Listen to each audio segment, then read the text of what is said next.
The morning Katherine Walsh found her husband dead in the stable, blood pooling beneath his head from where the horse had kicked him. She did not scream or faint like the other women in Pinon, New Mexico might have done. She simply stood there in the dusty September light of 1878, watching the flies begin to gather, and felt something inside her chest turn to stone. She was 24 years old, had been married for 3 years, and now she was alone with 40 acres of scrubland and a mortgage she had no idea how to pay.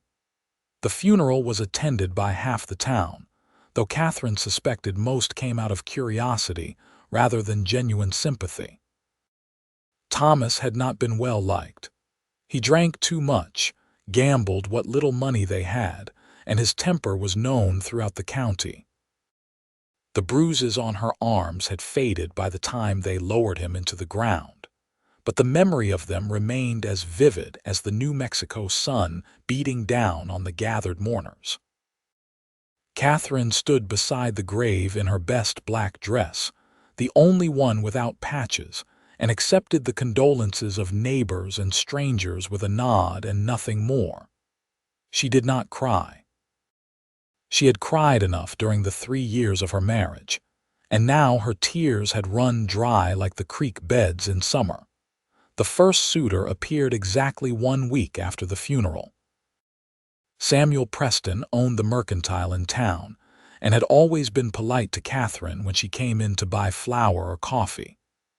He was a widower himself, near 50 years old, with gray threading through his brown hair and a paunch that spoke of too many years sitting behind a counter. He arrived at her door on a Sunday afternoon with a basket of food and what he probably thought was a sympathetic expression. Katherine invited him in because that was what polite society demanded, though everything in her wanted to shut the door in his face. "Mrs. Walsh," he began, settling himself into Thomas's old chair without being asked. "I know this is a difficult time for you." "Is it?" Katherine said. It was not a question. Samuel cleared his throat. "A woman alone cannot manage a property like this. The work is too hard, the land too unforgiving. You need a man to help you, to protect you." Katherine poured him coffee she could barely afford to spare and set it before him with steady hands. "I appreciate your concern, Mr. Preston. I am prepared to offer you marriage," he continued, as if she had not spoken. "You would want for nothing. I have a successful business, a good home in town. You would never have to break your back trying to work this land again." She looked at him then, really looked at him, and saw not concern but calculation in his eyes. He wanted a young wife to warm his bed and keep his house. The fact that she was recently widowed, that she might need time to grieve or heal, did not factor into his thinking at all. "No," Katherine said simply. Samuel blinked. "I beg your pardon. No, I will not marry you, Mr. Preston. I thank you for the offer, but my answer is no." His face reddened. "You cannot be serious. What other prospects do you have? You will lose this land within 6 months. You will be destitute." "That may be true," Katherine said, rising to her feet, "but I will be destitute and unmarried. Good day, Mr. Preston." He left in a huff, taking his basket of food with him, and Katherine sat alone in her kitchen and laughed until the laughter turned to something else, something harder and more defiant. The second suitor came 3 days later. Roy Hutchins was a ranch hand from the bar tea spread, young and handsome in a rough-hewn way. He had a nice smile and had always tipped his hat to her in town. He came with flowers picked from the roadside and genuine nervousness. "Mrs. Walsh," he said, turning his hat in his hands. "I know it might seem too soon, but I have admired you for a long time. I am a hard worker. I could help you keep this place running. I would be good to you." Katherine looked at him standing on her porch, so young and earnest, and felt tired down to her bones. "How old are you, Mr. Hutchins?" 22, madam. "And you think you want to tie yourself to a widow with nothing but debts and hard ground?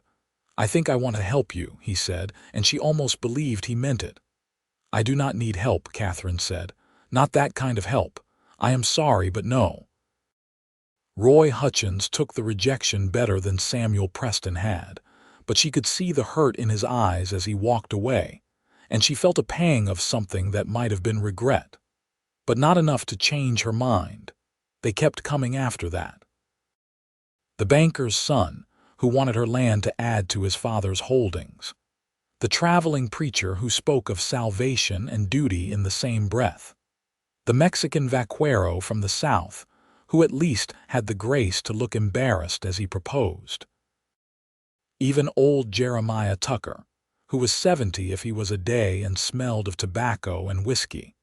Katherine refused them all with the same quiet firmness, and with each rejection, her reputation in Pinyon grew more complicated.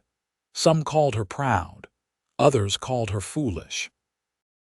The women whispered that she thought herself too good for honest men, while the men grumbled that she did not know her place. She did not care. For the first time in her adult life, Katherine Walsh was making her own choices, and even if those choices led to ruin, at least they would be her choices. The work was brutal. She woke before dawn each day to tend the chickens, milk the cow, haul water from the well. The vegetable garden Thomas had neglected needed weeding and watering. The fences needed mending. The roof had a leak that grew worse with each rain. Her hands, which had once been soft, became calloused and rough. Her back ached constantly. She fell into bed each night too exhausted to dream. But she was free. Free from Thomas's anger, his demands, his rough hands and rougher words. Free from having to make herself small and quiet to avoid setting him off. The work was hard, but it was honest, and it was hers. October arrived with cooler temperatures and the turning of the cottonwood leaves to gold. Katherine was in town buying supplies she could barely afford when she heard raised voices coming from outside the mercantile. She stepped out to find a crowd gathering in the street. 2 men were arguing, their faces red with anger.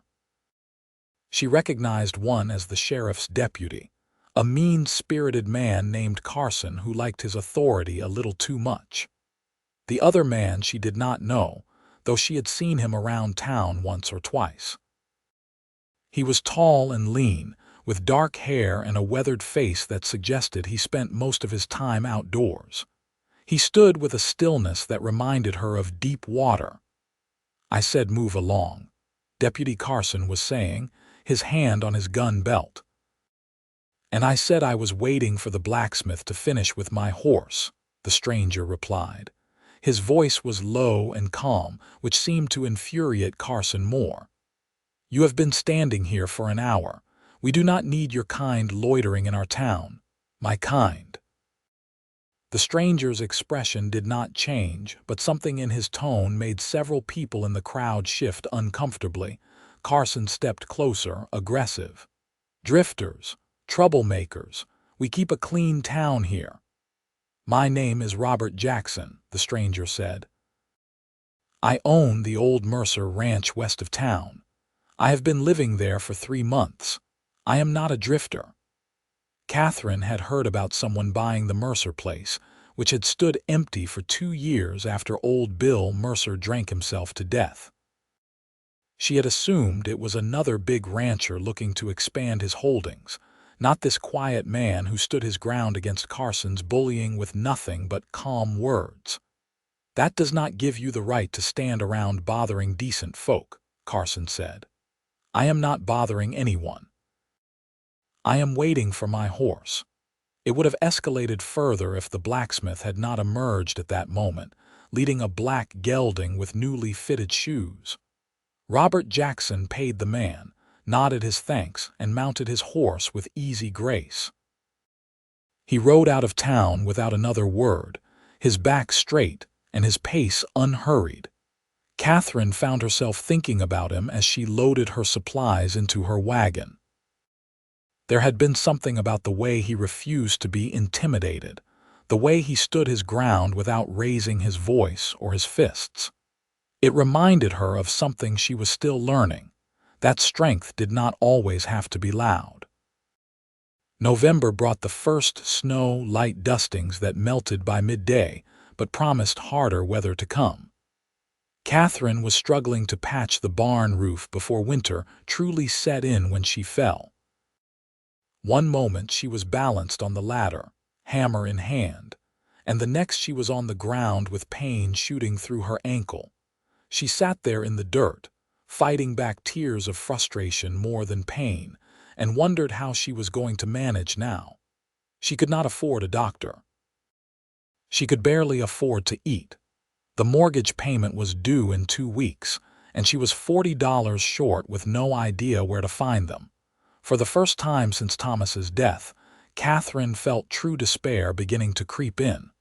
Maybe everyone had been right. Maybe she was being foolish and proud. Maybe she should have accepted one of those proposals and secured her future, even if it meant trading one form of captivity for another. She managed to hobble back to the house and wrap her ankle, which was swollen but probably not broken. The barn roof would have to wait. Everything would have to wait while she figured out what to do next. The next suitor arrived 2 days later, before she had even regained her ability to walk without limping. Charles Whitmore was a cattle buyer from Santa Fe, passing through on business. He had heard about the young widow with land to sell, and he came with cash in hand and an offer of marriage that was really just an offer to buy her property at a fraction of its worth. "You are being practical," he said when she refused him. "This land is killing you. Anyone can see that. Sell it to me, marry me, and I will take you back to Santa Fe where you can live like a lady should." "Get off my property," Katherine said quietly. "You are making a mistake." "It is my mistake to make. Now leave." He left, but not before telling half the town that Katherine Walsh was a stubborn fool who would die alone and penniless out on that worthless land of hers. The story spread quickly, as stories did in small towns, and acquired embellishments with each retelling. Katherine heard the whispers when she went to town, saw the pitying looks and the judgmental stares. She kept her head high and her face composed, but inside she felt herself hardening further, building walls that no one could breach. It was late November when Robert Jackson first came to her property. Katherine was attempting to split wood for the stove, a task that was proving nearly impossible with her still tender ankle, when she looked up to see him sitting on his horse at the edge of her yard. She grabbed the rifle she kept propped against the woodpile, not aiming it at him but making it clear she had it. After all the unwanted suitors, she had learned to be cautious. Robert raised his hands slightly, showing they were empty.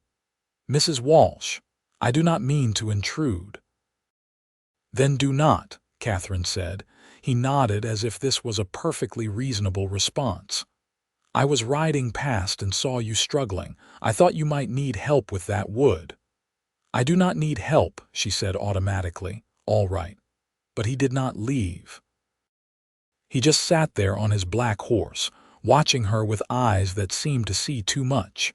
Katherine turned back to the wood, determined to ignore him. She swung the axe and missed her mark, the blade glancing off the side of the log. She swung again and missed again, her weakened ankle throwing off her balance. Frustration burned in her throat. "Mrs. Walsh," Robert said quietly, "may I just sit with you?" The question was so unexpected that Katherine turned to stare at him. "What, may I sit with you?" he repeated. "Not help. Not interfere. Just sit. I find I do not care much for my own company today." Something about the way he phrased it, the honesty in his voice, made Katherine lower the axe. "Why?" "Because my house is too quiet and the work is all done, and sitting alone with my thoughts is not appealing right now." He paused. "And because you look like you could use company that does not want anything from you." Katherine studied him for a long moment. He did not look at her like the other men had, with hunger or calculation or pity. He looked at her like she was simply another person, no more and no less.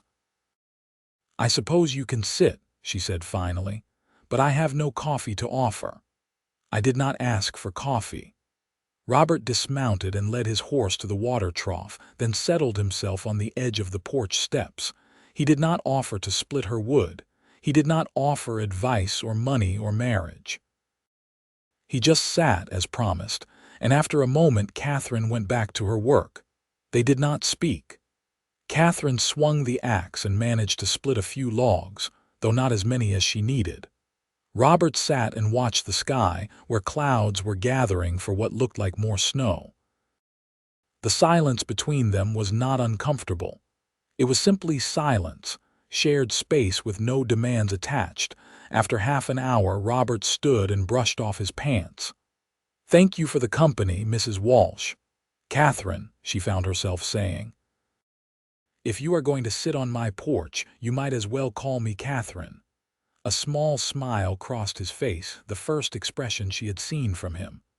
"Robert, though most call me Rob." He mounted his horse and rode away, and Katherine stood there with her axe in hand, feeling oddly unsettled by the encounter. No man had ever just wanted to sit with her before. They had wanted her labor or her land or her body, but never just her presence. She thought about it all through the evening as she made her meager supper and tended her animals. She thought about it as she lay in bed that night, listening to the wind pick up outside. And she realized that for the first time since Thomas's death, she felt something other than numbness or defiance. She felt curious. Robert came back 3 days later. Katherine was in the barn, trying to figure out why one of her chickens had stopped laying, when she heard his horse.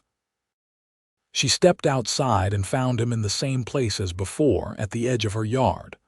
"May I just sit with you?" he asked. Katherine felt something in her chest loosen slightly.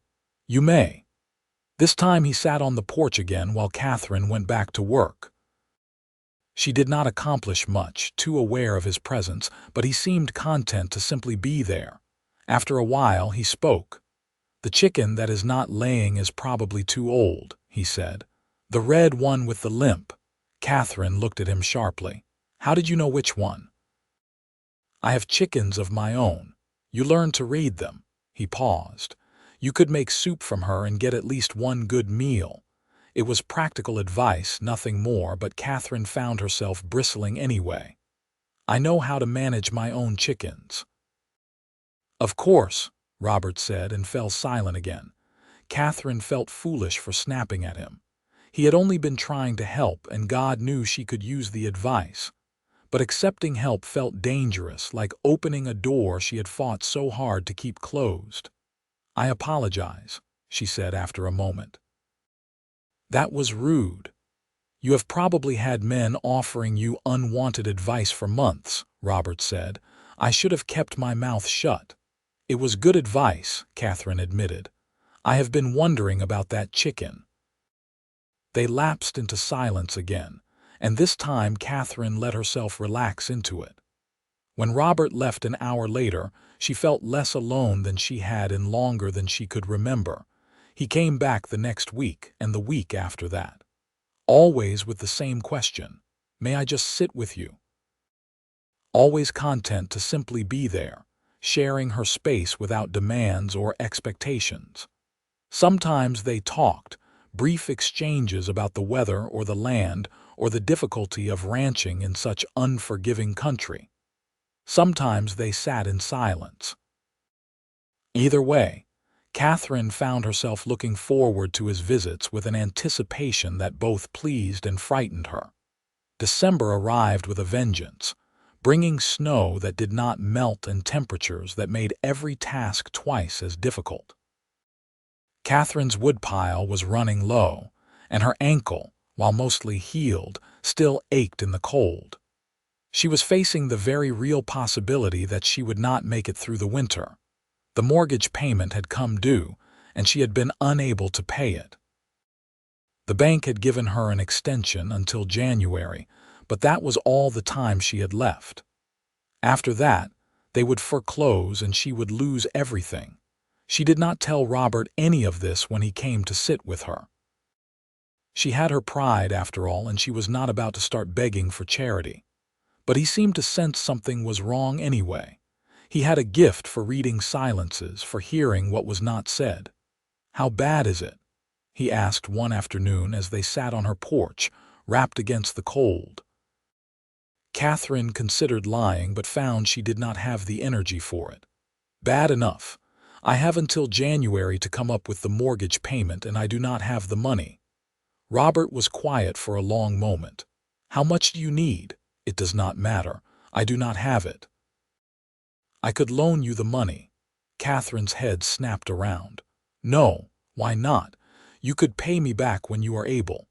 "Because I do not take charity," Katherine said sharply, "and I do not need another man trying to buy his way into my life." Robert's expression did not change, but she saw something flicker in his eyes that might have been hurt. "Is that what you think I am doing? What else would you call it?" "I would call it one neighbor helping another." He stood, brushing snow from his coat. "But if that is how you see it, then I apologize for offending you." He left, and Katherine sat alone on her porch, feeling cold that had nothing to do with the weather. She had pushed him away just like she pushed everyone away, and maybe that was for the best. Maybe it was better to be alone than to risk trusting someone who might hurt her. But the house felt emptier that night than it had in weeks, and she found herself missing the quiet presence of the man who had asked for nothing but to sit with her.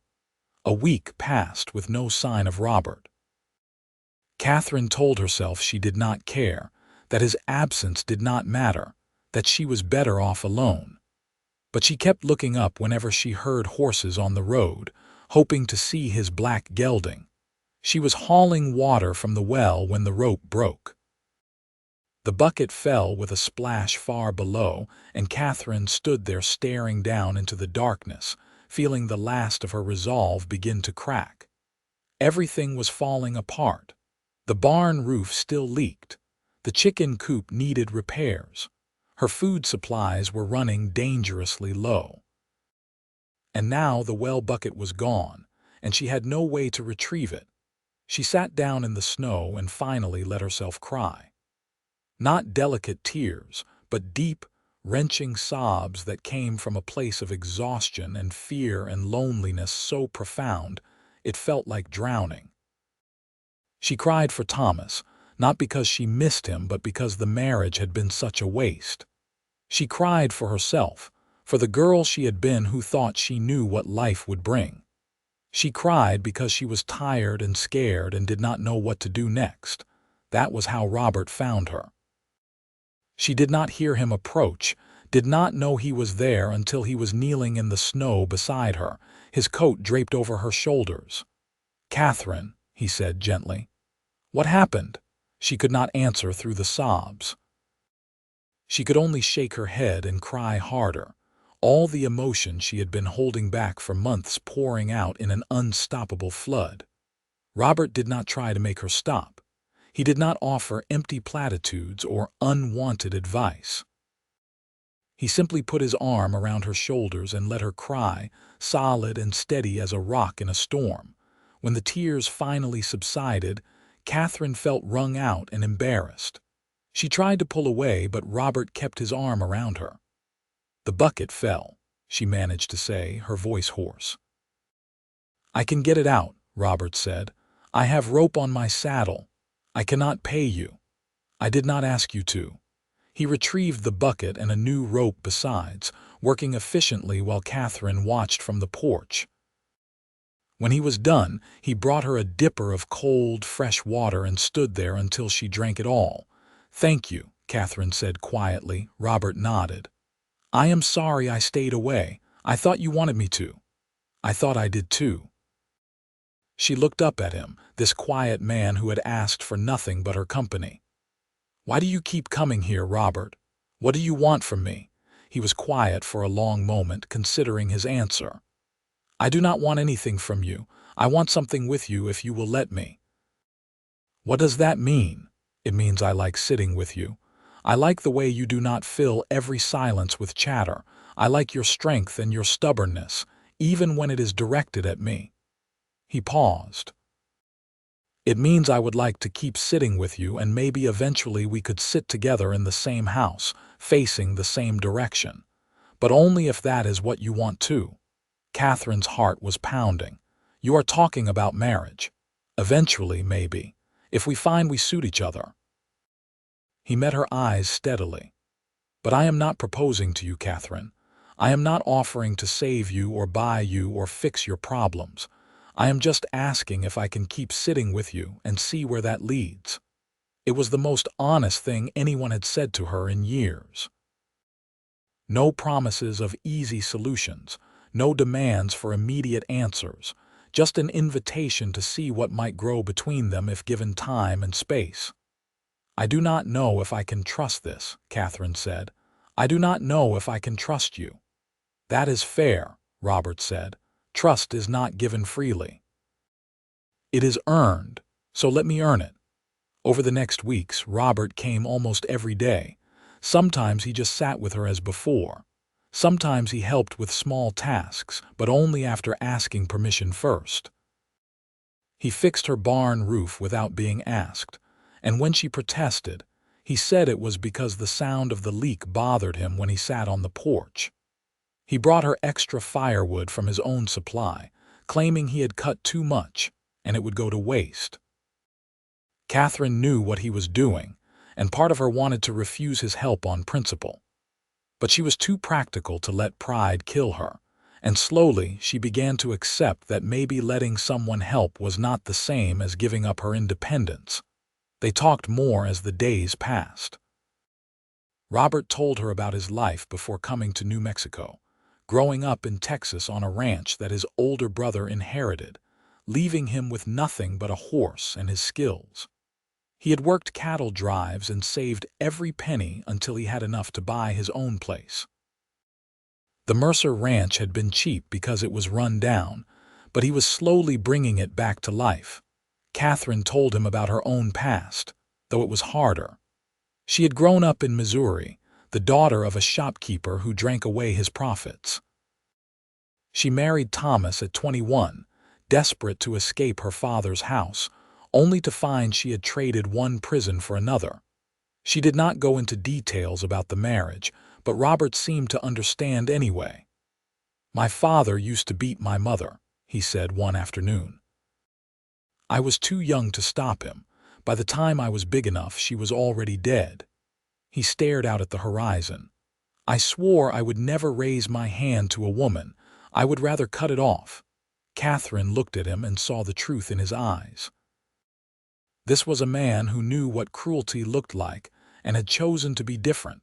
Christmas came and went quietly. Robert brought Katherine a ham from a hog he had butchered, and she made biscuits that they shared on her porch despite the cold. It was the best Christmas meal she had eaten in years, made better by the easy silence between them. As January approached, Katherine's anxiety about the mortgage grew. She still did not have the money, and her extension was running out. She had resigned herself to losing the property, to starting over somewhere else with nothing. Robert brought it up first.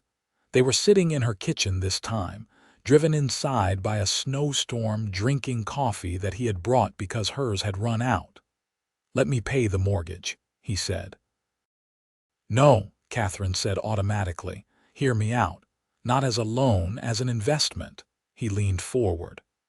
"Marry me, Katherine, not because you need saving, but because I think we would make good partners, pool our resources, work both properties together.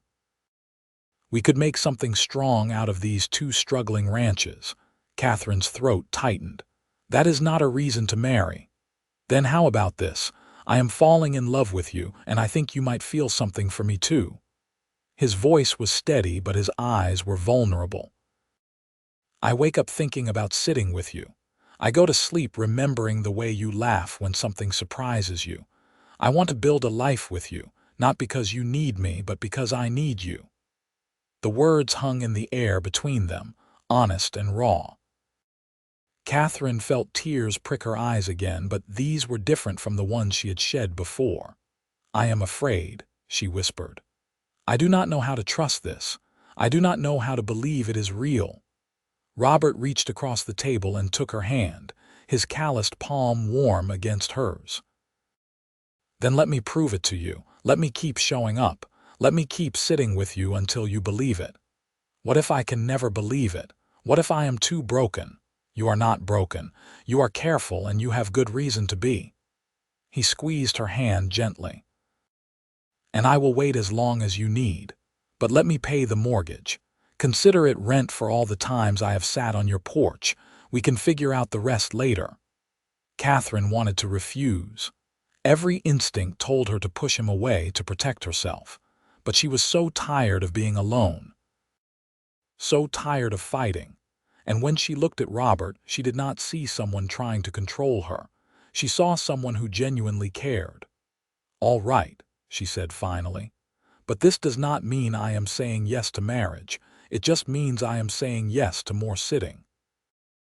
Robert smiled, and it transformed his whole face.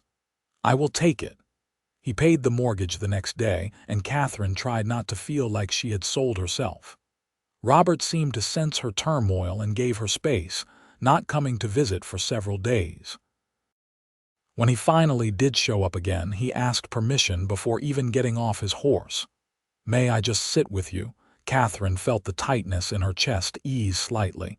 He was still asking, still respecting her boundaries, still being exactly who he had always been. "Yes," she said, "you may." January turned to February, and the winter began to loosen its grip on the land. Katherine and Robert fell into a rhythm. He would come several times a week, and they would work together on various tasks around her property. He taught her things about ranching that Thomas never had, treating her like an equal partner rather than a subordinate. She found herself laughing more, relaxing more, slowly learning to trust that he would not suddenly change into someone cruel. She also found herself noticing things about him she had not let herself see before. The way his eyes crinkled when he smiled, the strength in his hands as he worked, the careful way he moved around her animals, gentle and patient. The sound of his voice, low and soothing, when he talked to his horse. One afternoon in late February, Katherine realized she was falling in love with him. The realization hit her while she was watching him mend a section of fence, his movements efficient and sure. She loved the quiet competence of him, the steadiness, the way he never pushed her for more than she was ready to give. The thought terrified her. That night, she lay awake and considered running. She could sell the property now that the mortgage was paid, take the money and start fresh somewhere far away. She could protect herself from the vulnerability of loving someone, from the possibility of being hurt again. But even as she thought it, she knew she would not do it.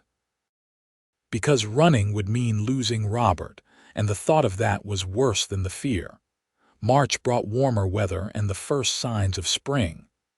Robert's visits became longer, sometimes lasting all day as they worked side by side. Katherine began going to his ranch too, seeing the progress he had made on the old Mercer place.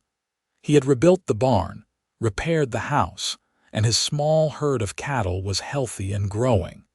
It was clear he was a good rancher, careful and hardworking.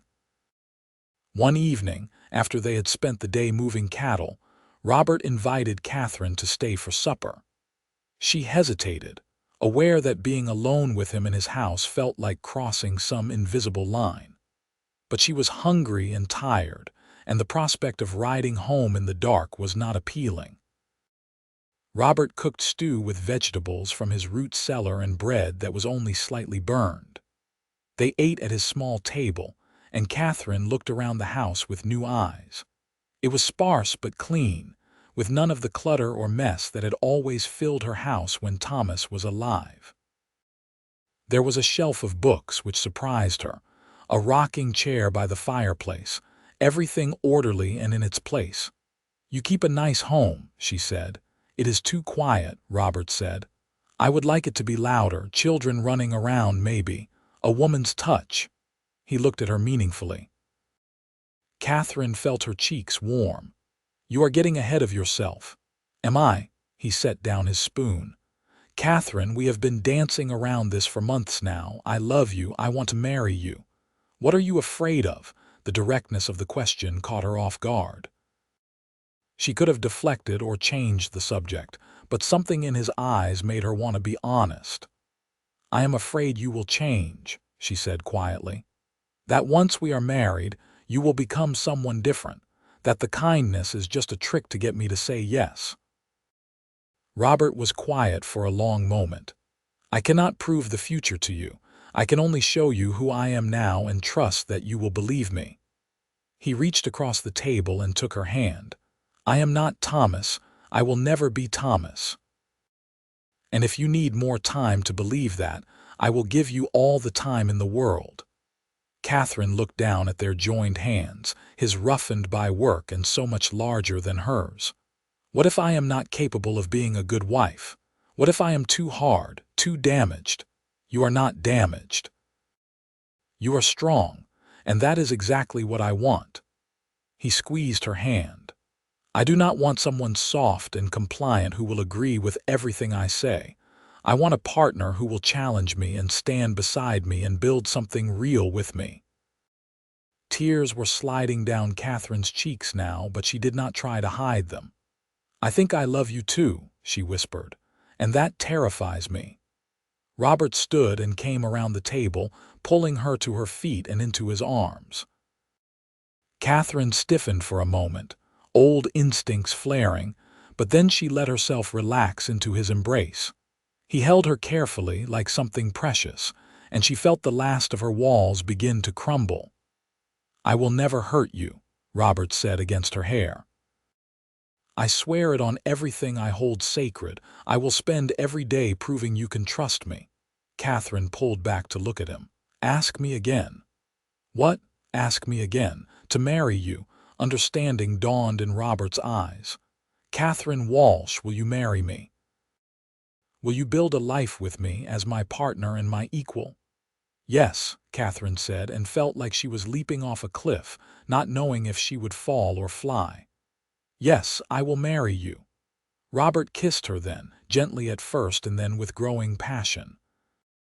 Katherine kissed him back, pouring all her fear and hope and love into it. When they finally broke apart, both were breathing hard. "I should take you home," Robert said, though he did not sound like he wanted to. "I suppose you should," Katherine agreed, though she did not move from his arms. They stood there in the lamplight, holding each other, and Katherine felt something shift inside her chest. The stone that had formed the day she found Thomas dead was finally beginning to crack, letting warmth and light seep back in. They were married in April, in a small ceremony at the church in Pinyon with only a handful of witnesses. Katherine wore a new dress that Robert had bought for her, pale blue like the New Mexico sky. Robert wore his best suit and could not stop smiling. Some of the townspeople were scandalized by how quickly she had remarried. Others were relieved that the stubborn widow had finally come to her senses. Katherine did not care what any of them thought. She stood beside Robert and spoke her vows with a clear voice and meant every word. The reception was held at their combined property, which they had decided to work as one large ranch. Robert had moved most of his cattle to Katherine's land, where there was better grazing, and they were using his buildings for storage and equipment. It was a good arrangement, practical and efficient, exactly the kind of partnership they had both wanted. As the sun set, and their few guests began to head home, Robert took Katherine's hand and led her inside the house that was now theirs.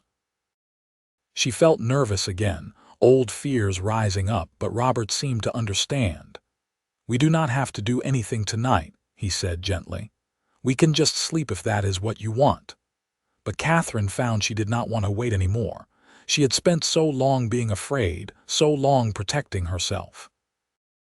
It was time to take another leap of faith. She reached up and kissed him, putting all her trust into that kiss. Robert responded carefully, letting her set the pace, following her lead.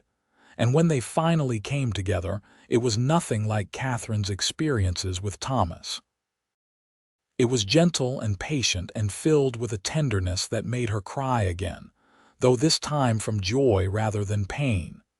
Afterward, they lay tangled together in the darkness, and Robert traced patterns on her shoulder with his fingertips. "I love you," he said. "I will spend the rest of my life making sure you never regret this." "I love you too," Katherine said, and realized she meant it with her whole heart. "Thank you for asking to sit with me." Robert laughed softly. "Best decision I ever made." The first year of marriage was not without its challenges. Katherine still had moments of panic when Robert raised his voice, even if it was just to be heard over the wind. She still sometimes flinched when he moved too quickly. Robert was endlessly patient with her, always careful to telegraph his movements, always quick to apologize if he startled her. But slowly, Katherine learned to trust. She learned that Robert would not suddenly turn violent or cruel. She learned that his love was steady and real, not a trick or a trap. She learned how to let someone care for her without feeling like she was losing herself. The ranch prospered under their joint management. Robert's cattle knowledge combined with Katherine's careful attention to detail made them a formidable team. They acquired more land, more cattle, and by their second anniversary they had paid off both original mortgages and were turning a real profit. But more than the material success, Katherine treasured the life they had built together. The quiet evenings sitting on the porch, watching the sun set over the New Mexico landscape, the easy conversations and comfortable silences, the way Robert still asked, "May I?" before any major decision, respecting her voice in their partnership. The laughter that filled the house more and more as Katherine learned to relax. In their third year of marriage, Katherine discovered she was pregnant. The news filled her with a complicated mixture of joy and terror. She had not thought much about children during her first marriage, too focused on survival. But now, with Robert, the idea of a baby felt like both a miracle and a vulnerability. Robert was overjoyed, immediately becoming even more protective and gentle with her. Katherine had to firmly remind him that she was pregnant, not made of glass, and she was perfectly capable of continuing to work. But she secretly loved how he fussed over her, making sure she had enough to eat and did not overexert herself. The pregnancy was difficult. Katherine was sick most mornings and exhausted all the time. But Robert was there through all of it, holding her hair when she was ill, rubbing her aching back, bringing her cool water on hot days. Their son was born in February of 1882, during a snowstorm that blocked the road to town. Robert had to deliver the baby himself with only Katherine's instructions to guide him. It was terrifying and painful, and when Katherine heard her baby's first cry, she wept with relief and joy. They named him James, after Robert's father who had died when Robert was young. James had Robert's dark hair and Katherine's blue eyes, and he was perfect. Holding her son, Katherine felt the last piece of her old self fall away. She was no longer the frightened girl who had married Thomas, or the hardened widow who had refused every suitor. She was a mother, a wife, a partner in a thriving ranch. She was Katherine Jackson, and she was happy. Robert was a devoted father, patient and gentle with their son. Katherine would find them together in the rocking chair, Robert reading aloud from his books while James slept against his chest. Or outside, Robert pointing out the cattle and horses to their curious child. Watching them together, Katherine fell in love with her husband all over again. As James grew from baby to toddler, the ranch continued to expand. They hired 2 ranch hands to help with the growing herd, good men who respected Katherine as much as they respected Robert. The house was expanded to add more bedrooms. They bought better equipment, improved their breeding stock, and established themselves as one of the most successful ranches in the county. But success brought its own challenges. Some of the other ranchers resented a woman having such a strong voice in ranch operations. They would try to negotiate with Robert alone, and he would always redirect them to speak with Katherine as well. It annoyed them, but they could not argue with the Jackson Ranch's success. Deputy Carson, who had never liked Robert, became even more hostile once Robert married the widow so many other men had wanted. He looked for reasons to cause trouble, but Robert and Katherine were careful to stay on the right side of the law. When James was 2 years old, Katherine discovered she was pregnant again. This time the pregnancy was easier, perhaps because she knew what to expect, or perhaps because she was happier, more settled in her life and herself. Their daughter was born on a beautiful spring day, and they named her Sarah after Robert's mother. She had Robert's dark eyes and Katherine's blonde hair, and she was as strong-willed as her mother from the moment she drew breath. With 2 children and a growing ranch, life became busier but also fuller. The house was filled with the sounds of children playing, of family meals around the table, of laughter and occasional tears and all the chaos of a real home. Katherine looked back on the woman she had been, standing beside Thomas's grave with a heart of stone, and barely recognized her. That woman had been so afraid, so closed off, convinced she needed no one and nothing. This woman, the one she had become, knew better. She knew that strength was not about standing alone but about choosing the right person to stand with. She knew that trust, once earned, was precious. She knew that love could be gentle and patient and real. One evening, when James was 5 and Sarah was 3, Katherine and Robert sat on their porch watching their children chase fireflies in the twilight. Robert reached over and took her hand, the same gesture he had made so many times before. "You remember when I first asked to sit with you?" he asked. Katherine smiled. "I thought you were insane. Who asks such a thing? A man who knows what he wants but does not want to scare her away by wanting too much too soon." Robert raised her hand to his lips and kissed it. "Best question I ever asked." "I am glad I said yes," Katherine said softly. "To the sitting and everything that came after." They sat in comfortable silence, the way they had from the beginning, watching their children play and listening to the sounds of the ranch settling in for the night, the cattle lowing in the distance, the horses nickering in the barn, the soft murmur of the wind through the cottonwoods. Katherine thought about all the suitors she had refused, all the men who had offered her marriage as a solution to her problems. None of them had wanted her, not really. They had wanted her land or her youth or simply a wife. Only Robert had wanted just to sit with her, to know her, to build something with her rather than for her. She had been right to refuse all the others. Right to wait, even when it seemed foolish and prideful. Because waiting had given her this. A partnership built on mutual respect and trust, a love that grew deeper every day, a family that filled her heart to overflowing. As the years continued to pass, the Jackson Ranch became one of the most prosperous in New Mexico. James grew into a serious, thoughtful boy who loved books as much as his father did.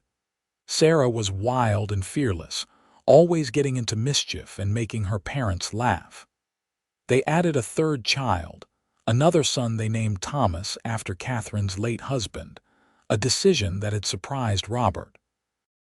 "He was part of my life," Katherine had explained. "A difficult part, but still part of my journey to you. I do not want to pretend he never existed. I just want to remember him without fear."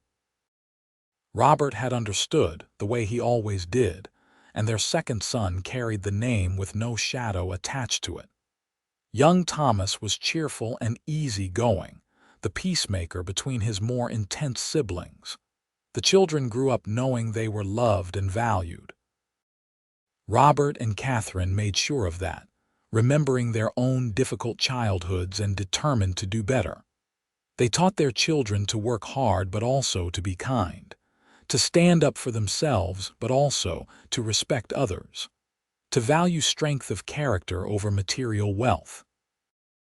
When James was 16, Katherine found him on the porch one evening, staring out at the land the way she used to. "What are you thinking about?" she asked, settling into the rocking chair beside him. "I was thinking about you and Father," James said, "about how you got together. Sarah says you refused everyone until Father came along." "That is true," Katherine said. "Why? What made him different?" Katherine considered the question carefully. "He did not ask me to be anyone other than who I was. He did not try to save me or fix me. He just asked to sit with me." She smiled at the memory. "And he was patient enough to wait until I was ready to believe his intentions were real." James nodded slowly. "I hope I can find someone like that someday." "You will," Katherine said confidently, "because you have watched what real partnership looks like. You will not settle for less." She was right. When James eventually married, it was to a rancher's daughter who was his equal in every way, a young woman with her own ideas and her own strength. The wedding made Katherine cry happy tears, seeing her son find what she had found with Robert. Sarah, true to form, took longer to settle down. She was too independent, too adventurous, driving several would-be suitors away with her unconventional ways. But eventually, she met a surveyor from back east who was charmed rather than intimidated by her spirit.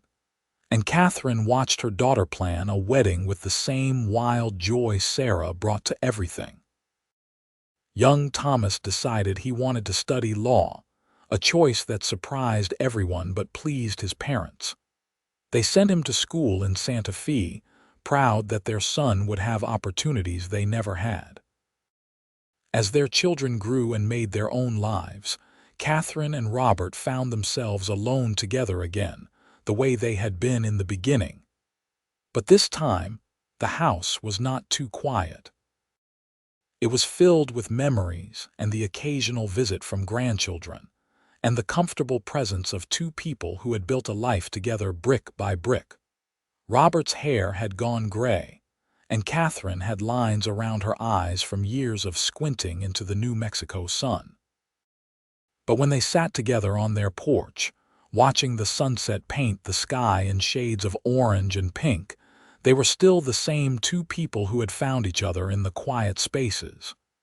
"You ever regret it?" Robert asked one evening. They were in their 60s now, still working the ranch though they had hired more help over the years. "Marrying me instead of one of those other men who proposed," Katherine laughed. "Which one?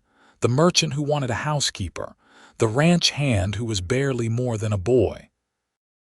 "The banker's son who wanted my land." She shook her head. "No, Robert, I have never regretted you, not once. Even when I am stubborn, especially when you are stubborn, it reminds me I married someone with a spine."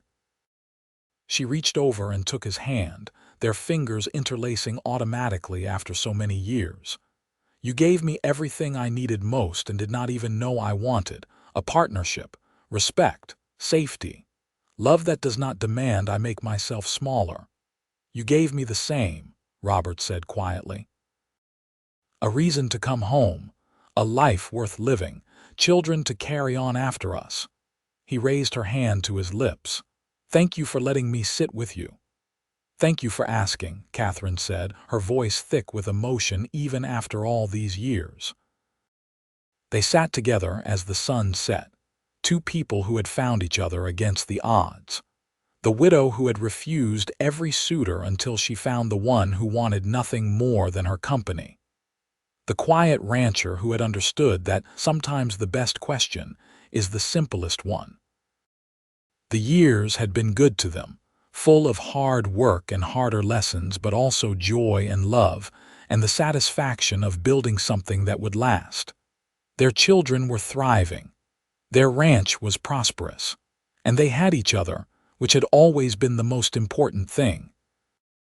As the stars began to emerge in the darkening sky, Katherine leaned her head on Robert's shoulder and felt the same sense of peace she had been feeling for decades now. This was what happiness looked like. Not grand gestures or passionate declarations, but quiet moments shared with the person who knew you best. The night settled around them, cool and calm, and somewhere in the distance, a coyote called to the rising moon.